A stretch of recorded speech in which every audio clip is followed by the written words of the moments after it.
कोमल और सपना दोनों बहुत अच्छी सहेलियां थी। बचपन से एक साथ ही बड़ी हुई थी। दोनों के परिवारों में भी काफी मेल मिलाप था। 1 महीना पहले ही सपना की शादी हुई थी। कोमल बैठना, मुझे तेरे साथ ढेर सारी बातें करनी है। पहले तू बता, तू शादी के बाद मुकेश के साथ खुश है ना? अरे यार, लव मैरिज का यही तो फायदा है। पति चंगुल में हो तो फिर किसी बात की कोई परवाह ही नहीं। मेरे आगे पीछे घूमते हैं मुकेश, ऐश है मेरी तो। अच्छा, और घर में सबका स्वभाव कैसा है, तेरी सास वगैरह? मेरी सास थोड़ी तेज है। टोका टाकी की तो तुझे पता ही है, हर सास की आदत होती है। और सासें कभी अच्छी हो ही नहीं सकती, ये तो जग जाहिर है। कोमल सपना की बातों को सुनकर कुछ सोच में पड़ जाती है। तभी सपना उससे पूछती है, ओ मैडम, कहाँ खो गई? सास मेरी खतरनाक एटम बम है, वो सिर्फ मेरे ही सामने फटता है। तू क्यों घबरा गई? कुछ नहीं, बस ऐसे ही। अच्छा ये सब छोड़, वो लड़के वाले कानपुर से तुझे देखने आ रहे थे, कब आएंगे, कुछ पता चला? हाँ, वो पापा जी बोल रहे थे कि आने वाले संडे को उनका आने का प्रोग्राम बन रहा है। वो सूरज जी के कॉलेज का संडे को ऑफ होता है। क्या बात है, सूरज जी? अभी से? सपना, अभी ऐसी कोई बात नहीं है। अभी तो पापा जी के सिर्फ फोन पर ही उन लोगों से बात हुई है, तो मुझे पता चला कि वो कॉलेज में एक प्रोफेसर हैं। मैं तो शनिवार ही वापस जा रही हूँ। मेरी सास ने घर में एक पूजा रखी है, तो मेरा पहुँचना जरूरी है। कल से 10 फोन घुमा चुकी हैं। बहू टाइम पर आ जाना, रिश्तेदार भी आ रहे हैं तो तुम्हारा होना जरूरी है। पता नहीं, जैसे बहुओं को तंग करे बिना इन सासों को नींद ही नहीं आती। सपना वापस अपने ससुराल चली जाती है। रविवार के दिन लड़के वाले कोमल को देखने आते हैं। अरे जानकी, कोमल को तैयार होने में कितनी देर है? वो लोग आ गए हैं, उन्हें बस भीतर ला ही रहा है। जी बस हो गई है, मैंने चाय चढ़ा दी है, नाश्ता प्लेटों में लगा दिया है। आप चिंता मत करो, बस मैं कोमल को ला रही हूँ। लड़के वाले कोमल को देखते ही पसंद कर लेते हैं और दोनों तरफ से रिश्ते की हाँ हो जाती है। कोमल को पता चलता है कि उसकी सास सौतेली है। ये सुनकर वो थोड़ा घबरा जाती है। तभी सपना का फोन आ जाता है। और बता, कैसा लगा लड़का? और तेरी होने वाली सास तुझे कैसी लगी? ज्यादा सवाल तो नहीं कर रही थी? सपना, मुझे तुझे कुछ बताना है। हाँ बोल, क्या बात है? सपना, मेरी होने वाली सास सौतेली हैं। सूरज की मम्मी की डेथ के बाद उनके पिता ने ये दूसरी शादी की थी। तब सूरज और उनकी बहन राधा काफी छोटे थे। ये बात उन्होंने हमें कल ही बता दी थी। हमने रिश्ते के लिए हाँ कह दिया है। अगले महीने शादी का मुहूर्त निकला है। सौतेली सास मतलब कि सूरज की सौतेली माँ? कोमल, रहने दे ये शादी, मना कर दे। जीना मुश्किल हो जाएगा ससुराल में तेरा।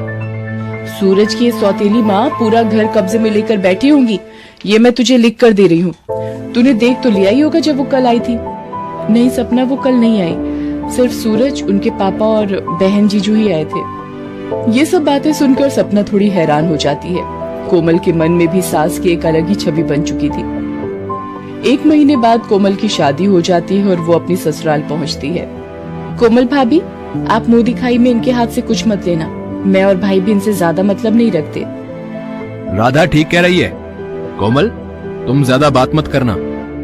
वो हमारे पिता की दूसरी पत्नी है, इससे ज्यादा वो हमारे लिए कुछ भी नहीं।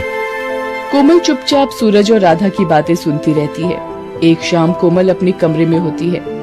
कोमल बहू, क्या मैं अंदर आ सकती हूँ? जी जी माँ जी, आपको पूछने की क्या जरूरत है, आइए। कोमल बेटा, मैं तुम्हें शादी के बाद कुछ भी नहीं दे पाई, इसलिए ये मेरी तरफ से एक छोटा सा मुंह दिखाई का तोहफा रख लो। माँ जी, ये हार तो बहुत सुंदर है। शुक्रिया माँ जी। मुझे बस आप आशीर्वाद दीजिए कि मैं अपनी बहू होने की सारी जिम्मेदारियाँ निभा सकूं। कोमल, घर में किसी भी चीज की तकलीफ हो तो मुझसे कहने में बिल्कुल मत हिचकिचाना। सुजाता का ऐसा निर्मल व्यवहार देखकर कोमल सोच में पड़ गई कि वो तो बहुत अच्छे स्वभाव की है, तो आखिर सूरज और राधा सुजाता को क्यों पसंद नहीं करते। वो इस बारे में अपने ससुर सत्यजीत से बात करती है। कोमल बहू, सूरज जब 6 साल का था तब राधा 3 बरस की थी। तब उनकी माँ सुषमा का बीमारी के चलते देहांत हो गया। मजबूरी में मुझे सुजाता से दूसरा विवाह करना पड़ा, पर सुजाता ने भी अपनी औलाद न करने का फैसला लिया। ताकि सूरज और राधा के लिए माँ के प्यार में कोई कमी ना आ सके। पर इन दोनों के मन में हमेशा ये बात रही है कि सुजाता इनकी सौतेली माँ है। पिताजी, आप बिल्कुल चिंता मत कीजिए। मैं एक माँ और बच्चों के आपसे रिश्तों में दूरियां मिटाने में कामयाब हो जाऊं, ये आशीर्वाद दीजिए। जीती रहो बहू, सदा खुश रहो। कोमल ने सोच लिया था कि वो सुजाता के प्रति मनमुटाव को सूरज और राधा के दिलों से मिटाकर रहेगी। एक दिन, पापा, इसी हफ्ते गोद भराई की रस्म है और मेरी सास ने बोला है कि हीरे के 2 सेट गोद भराई में चढ़ाने जरूरी हैं। बाकी सबके कपड़े, फल, मिठाई और अलग अलग लिफाफे। आप सूरज भैया से बात कर लो, कैसे करना है फिर।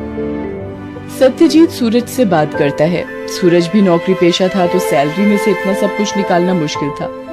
कोमल सत्यजीत से कहती है, पापा जी, मैं आपकी कुछ मदद कर सकती हूँ? मेरे ये कुछ गहने, आपको यदि इनसे थोड़ी मदद मिल जाए। नहीं कोमल बहू, तुम अभी अभी नई इस घर में आई हो और नई बहू अपने गहने दे, ये मैं कभी नहीं होने दूंगी।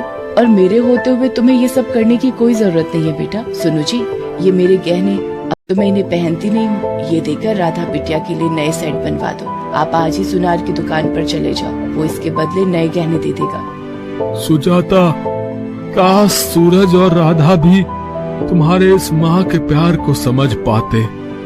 पापा जी, वक्त आने दीजिए, वो दोनों भी माँ जी के प्यार को महत्व देंगे। बाकी माँ जी, आप और मैं भी आज बाजार जाकर राधा दीदी की गोद भराई का सारा सामान ले आते हैं। शाम को सूरज ऑफिस से आता है। वो सत्यजीत से कहता है, पापा, मैंने बहुत कोशिश की, शायद कहीं से इंतजाम हो जाए, पर नहीं हो पा रहा। अरे पापा, ये कपड़े, गहने, ये सब कौन लाया? बस बेटा, भगवान के आशीर्वाद से सारे इंतजाम हो गए हैं। अब राधा बिटिया की गोद भराई की रस्म की सारी चिंता दूर हो गई। सूरज कमरे में आता है।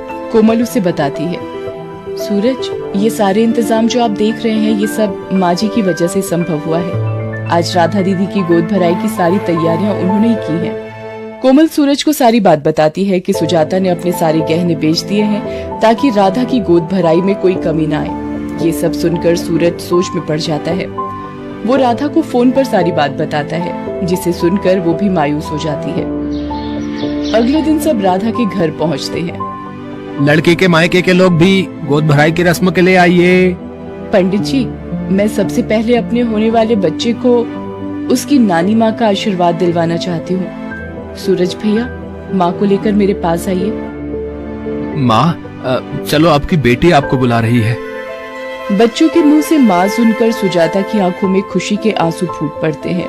सुजाता, जाओ, अपने नानी माँ होने का फर्ज निभाओ, अपनी बेटी को आशीर्वाद दो। चलिए माँ जी, इसी दिन के इंतजार में आपको बरसों लग गए, आज वो दिन आ ही गया। माँ जी, सुजाता राधा के पास जाती है और उसे खूब प्यार और दुलार करती है। माँ, मेरी प्यारी माँ, मैंने आपको समझने में बहुत देर कर दी। माँ, मुझे भी तो गले से लगाओगी ना? मेरे बच्चे। राधा के ससुराल वाले भी ये अनोखा प्यार देखकर बहुत खुश होते हैं। राधा की गोद भराई की रस्म बहुत धूमधाम से होती है। सूरज और राधा का व्यवहार भी अब सुजाता के लिए बहुत अच्छा हो गया था। एक दिन, अरे भाई कोमल, शादी के बाद तो तू मुझे बिल्कुल ही भूल गई। और वो तेरी सौतेली सास कैसी है?